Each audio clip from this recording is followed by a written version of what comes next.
Ever find yourself kind of zoning out and you're like, where in the world are people actually the happiest? Like, truly content with their lives? Yeah. What if I told you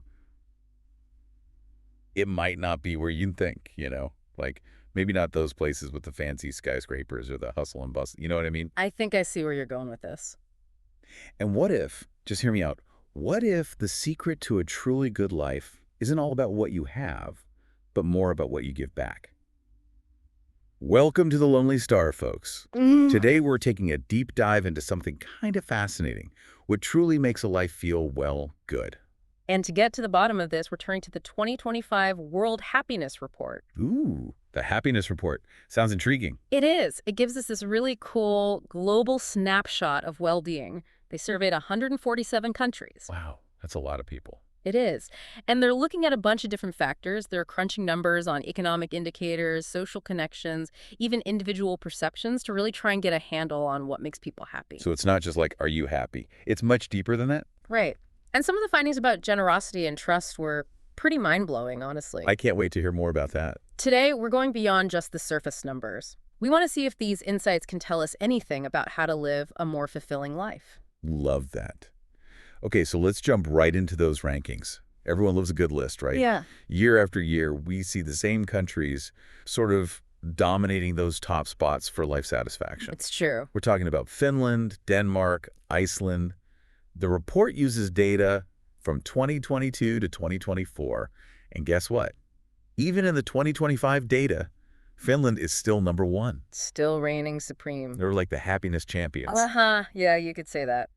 Seeing those same countries up there consistently for several years really suggests something special is happening in those societies. Right. They must have something figured out. We often hear about strong social safety nets and super high levels of trust in those Nordic countries. It's interesting because when you think about it, they paint a very different picture compared to a lot of other wealthy industrialized nations.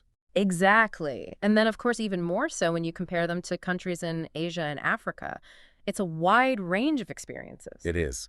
Speaking of, the United States came in at number 24 this year. When you think about those Nordic countries consistently being so happy, what's the first thing that pops into your head? Well, it's easy to jump to economic prosperity, right? Yeah, they do seem to be doing pretty well in that department. But it's not just about how much money they're making. It's just one piece of the puzzle. It's so true. Remember, the report doesn't just look at GDP per capita. They take a much more holistic view. They're looking at the bigger picture. I like that. And that's where things get really interesting, especially when we look beyond those top-ranking countries. Ooh, like where? The report highlights something pretty fascinating about some Latin American countries, places like Costa Rica and Mexico. Okay, I'm listening. What about them? They're reporting levels of life satisfaction that are comparable to or even higher than the U.S. Really? Yep. And this is despite those countries having significantly lower average incomes. Whoa, hold on. So they're telling us that you don't need to be rolling in dough to be happy. It really throws a wrench into that oversimplified idea, doesn't it? It really does.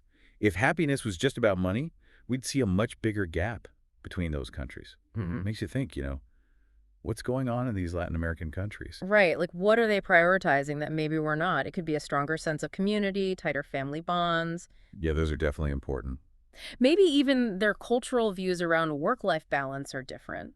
The report seems to suggest these harder-to-measure factors actually play a huge role. It makes sense. Different cultures might value different things.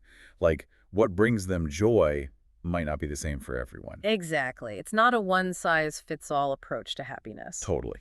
So on the flip side, the report also talks about some of the things that can really drag down happiness. Yeah, unfortunately, there are those challenges. Things that just make it harder to feel good about life. Absolutely. And the data shows that unemployment hits people pretty hard. Makes sense. Losing your job can be super stressful. Right. It impacts your sense of security and stability.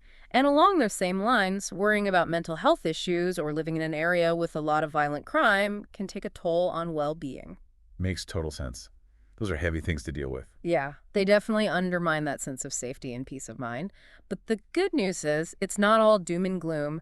The report highlights something truly powerful.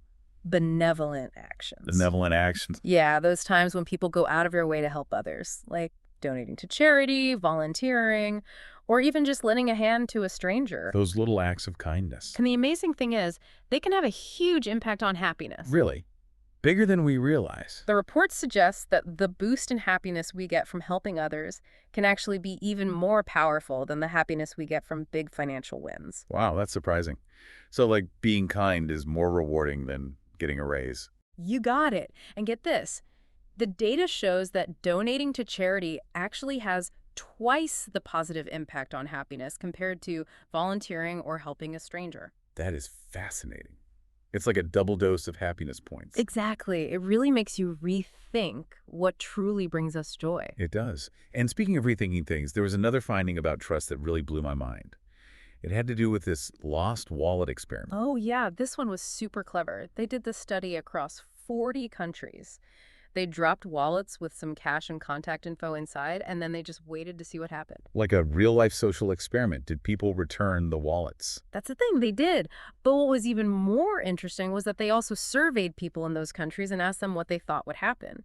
Would those wallets be returned, or would they be gone forever? Ooh, I see where this is going. The report found that the actual return rate was way higher than what people predicted, almost double. Double. So people were basically way more pessimistic about the kindness of strangers than they needed to be. It seems that way, yeah.